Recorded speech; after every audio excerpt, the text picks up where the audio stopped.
घमंडी सास। सुधा की सास विमला देवी को अपनी अमीरी पर बड़ा घमंड था।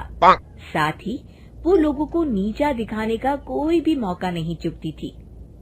ये लीजिए माँ जी, आराम से बैठकर खाइए। भगवान तेरा भला करे बेटी, बस पीने के लिए थोड़ा सा पानी भी दे दे। आप रुकिए माँ जी, अभी लेकर आती हूँ।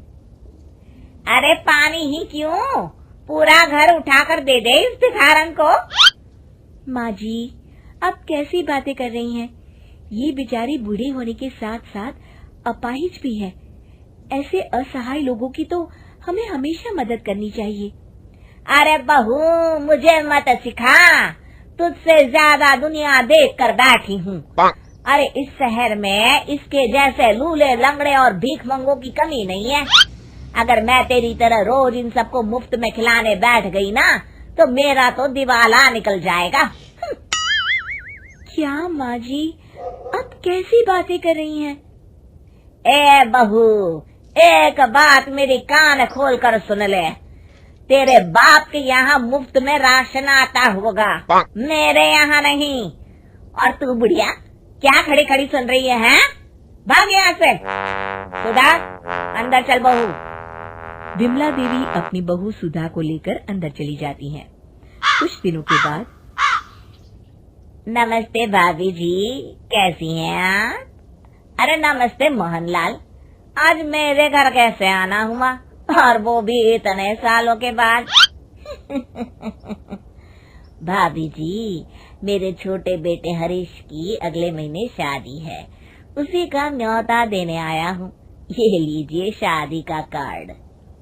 हे भगवान, अब तुम चाहते हो कि हम इतनी दूर तुम्हारे बेटे की शादी पर आए और उसके लिए महंगे महंगे तोहफे लाएं। तुम्हें पता भी है आने जाने में कितना पैसा खर्च हो जाएगा।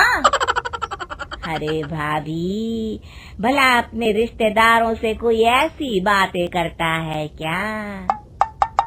सही बात है माँ जी। अरे बहू, तुझे क्या पता, ऐसे रिश्तेदारों को मैं खूब जानती हूँ। ये लोग ना सिर्फ पैसों के रिश्तों को मानते हैं। हाँ, ये तो आपने हद कर दी भाभी जी। मैं इतनी दूर आपके घर अपनी बेइज्जती कराने तो नहीं आया। हाँ तो जाइए ना, किसी ने आपको फोन करके तो बुलाया नहीं था। चलता हूँ भाभी जी, लेकिन याद रखिए, इतना भी घमंड अच्छा नहीं है। मोहनलाल नाराज होकर चले जाते हैं। सुबह सुबह दिमाग खराब हो गया। अरे बाबू, एक कप चाय तो ले आ। सुधा मुंह बनाकर कहती है, लाती हूँ। कुछ दिनों के बाद, अरे बड़ी देर हो गई सुधा बेटी, तेरी सास अभी तक नहीं आई। जी, आती ही होंगी। तभी विमला देवी वहाँ आ जाती हैं। लीजिए, माँ जी आ गई। अरे रमना, तू बड़े दिनों के बाद आई, क्या बात है? बड़ी परेशानी में हूँ विमला। सुरेश के पिताजी की तबीयत बहुत खराब है। हमारे डॉक्टर ने तो बड़े शहर में दिखाने के लिए कह दिया है। अगर तू थोड़ी पैसों की मदद कर देती तो। अच्छा, तो पैसे मांगने आई है? हाँ विमला। रमना, मुझे माफ कर दे, मैं रिश्तेदारी में पैसों का व्यवहार नहीं करती। अरे ये तू कैसी बात कर रही है विमला? बुरे वक्त में तो अपने ही काम आते हैं। और वैसे भी तेरे पास पैसों की कमी है क्या, जो तू इस तरह की बातें कर रही है? अरे वाह, पैसे है तो क्या तुम लोगों में बांट दूं? हैं? लगता है तो भूल गई विमला। जब तू अपने गरीबी के दिन काट रही थी, तो मेरे पति तेरे बच्चों का खर्च उठाते थे और उन्हें कितना प्यार करते थे। ये तो तू अच्छी तरह जानती है। देख ले बहू, ऐसे लोग होते हैं। अरे भूले भटके कभी मदद कर दी तो जिंदगी भर वही राग आलापते रहते हैं। और एक बात बता, छोटे बच्चों को प्यार कौन नहीं करता? माफ कर दे विमला, मैंने यहाँ आकर गलती कर दी। अब तू पहले जैसी नहीं रही। चलती हूँ। बहू, जरा मुझे मेरी लाठी तो पकड़ा दे। चलिए मैं आपको बाहर तक छोड़कर आती हूँ। हाँ, बड़ी आई थी एहसान जताने वाली। कुछ दिनों के बाद, सब्जी ले लो, सब्जी ताजी ताजी सब्जियां ले लो। आलू है, बैंगन है, प्याज है, टमाटर है, मटर है। आलू कैसे दिए? अच्छा हुआ दीदी, आज आप आइए सब्जी लेने। बुरा मत मानना, आपकी सास तो बड़ी चिक वाली है। जाने दीजिए भैया, अपना अपना स्वभाव है। ये लीजिए आपके पैसे। अरे बहू, उस कलुआ सब्जी वाले के साथ इतनी देर से क्या लपड़ चपड़ कर रही है? तभी अचानक विमला देवी का पैर फर्श पर पड़े पानी से फिसल जाता है और वो नीचे गिर जाती है। मर गई रे मेरी कमर।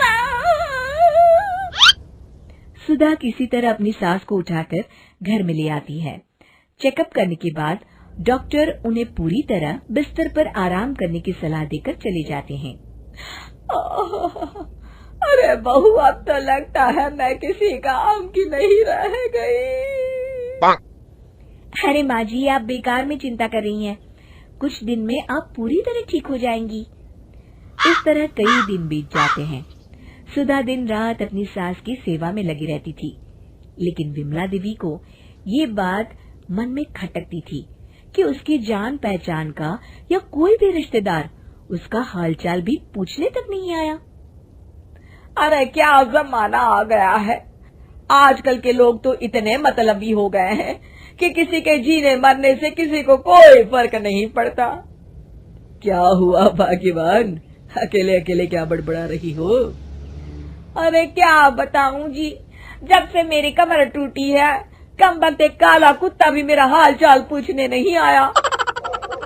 अरे तो इसमें इतना बुरा मानने वाली क्या बात है? आज तक किसी के लिए तुम्हारे मुंह से 2 बोल मीठे निकले हैं क्या? अरे तुम तो सीधे मुंह किसी से बात तक नहीं करती। याद रखो, जैसी करनी वैसी भरनी।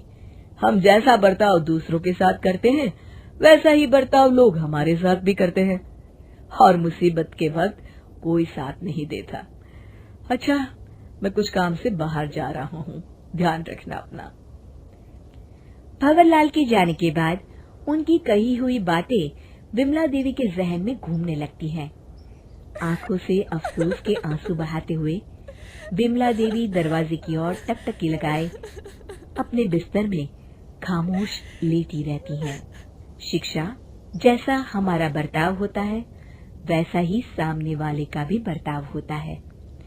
इसीलिए हमें हमेशा याद रखना चाहिए, जैसी करनी होगी वैसी ही तो भरनी होगी।